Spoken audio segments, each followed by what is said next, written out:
Oi, Carol, bom dia mais uma vez para você e para todos. Olha, esse voto longo do ministro Luiz Fux acabou mudando, de certa forma, o planejamento da semana de julgamento, né?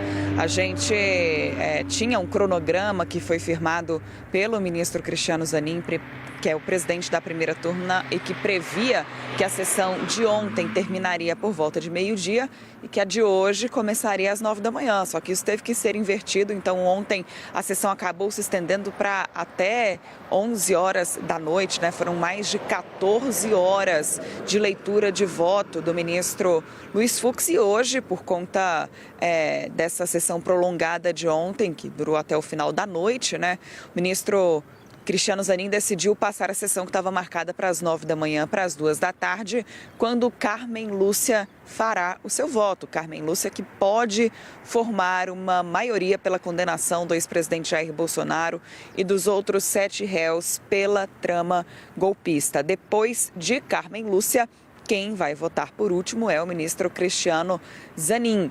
Agora, qual que é a expectativa em relação a esses votos? Se houver a formação de uma maioria ainda nessa quinta-feira, amanhã, sexta, as sessões podem ser dedicadas para a deliberação sobre a dosimetria das penas. Isso porque depois, né, de uma eventual formação de maioria, de uma eventual condenação, os ministros também vão ter que decidir quais vão ser as penas de cada um dos réus condenados. A gente lembra que esse voto do ministro Luiz Fux era um voto muito esperado e ele abriu uma divergência no entendimento dos ministros que já tinham votado anteriormente. Então, Alexandre de Moraes, relator do caso, votou pela condenação de todos os réus, assim como Flávio Dino, que votou depois de Moraes, acompanhou o relator, fez ali as suas observações, mas também pediu a condenação dos réus, indo, né, em convergência com aquilo que tinha apontado a Procuradoria-Geral da República.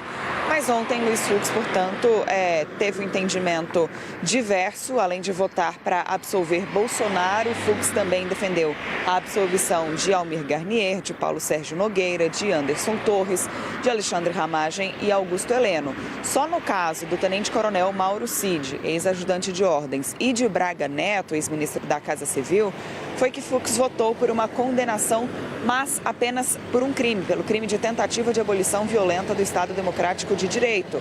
Então, o Fux formou maioria para a condenação, né, para condenação apenas desses 2 réus, mas apenas por um crime.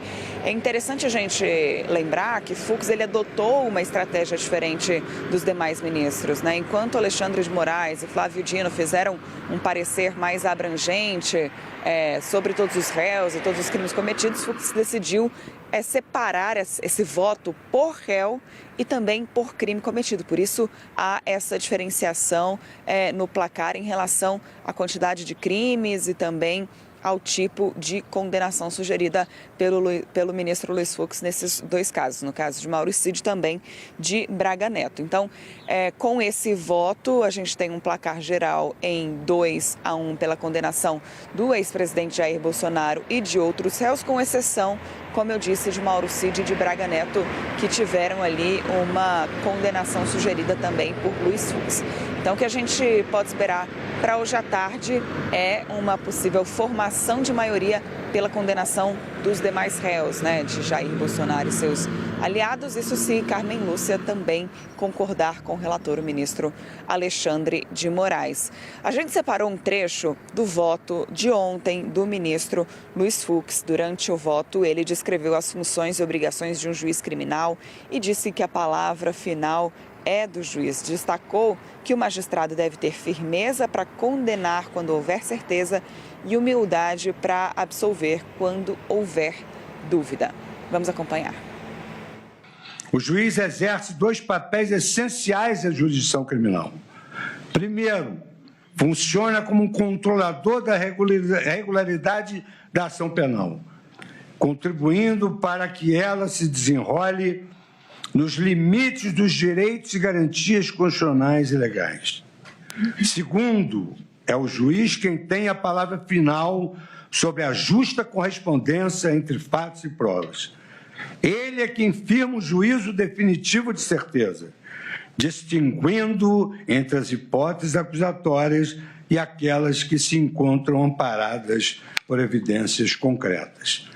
Por isso mesmo, a independência do juiz criminal alicerça-se na racionalidade do seu mistério, afastada do clamor social e político dos processos judiciais.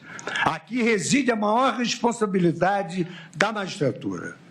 Ter firmeza para condenar quando houver certeza e, o mais importante, ter humildade para absolver quando houver dúvida.